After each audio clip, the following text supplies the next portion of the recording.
Bonjour.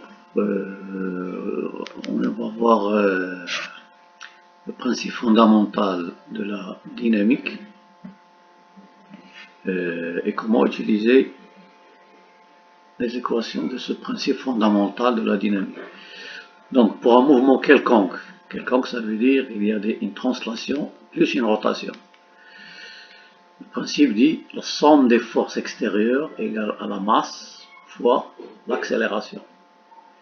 Et la somme des moments par rapport à un point A quelconque des forces extérieures égale à moment d'inertie, J, θ seconde, ça c'est θ, c'est pas 0, c'est θ. θ seconde, c'est l'accélération angulaire. Donc, on a deux cas simples, parce qu'on a seul un moment de translation seul. Donc, pour un moment de translation rectiligne seul, il ne reste que la première équation, somme des forces extérieures égale à M A G, c'est-à-dire l'accélération du centre de gravité du solide étudié, et M c'est la masse. D'accord?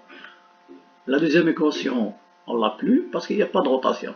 On utilise celle-là seulement lorsqu'il y a une rotation.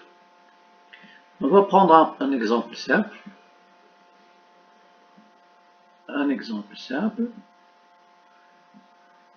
Par exemple, on veut calculer la force nécessaire pour soulever une masse, une charge qui a une masse M, d'accord, avec une accélération connue A. Donc soulever une charge M avec une accélération A. Et on veut calculer la force qui va soulever cette masse avec cette accélération A. Donc première étape, c'est de faire le bilan des forces extérieures.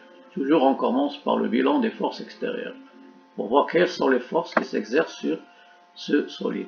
Donc bilan des forces extérieures, on a ici seulement deux forces, F vers le haut pour soulever le charge, et P, son poids, vers le bas. Donc on constate ici que F elle est dirigée vers le haut suivant l'axe OY, et P il est contraire à l'axe OY. Deuxième étape, c'est appliquer le principe fondamental de la statique. Donc somme des forces extérieures, c'est-à-dire P plus F plus P. Attention, ce sont des vecteurs. La relation fondamentale de la statique, il est vectoriel. Donc vecteur F plus vecteur P égale le vecteur M fois le vecteur de l'accélération rectiligne linéaire du centre de gravité G.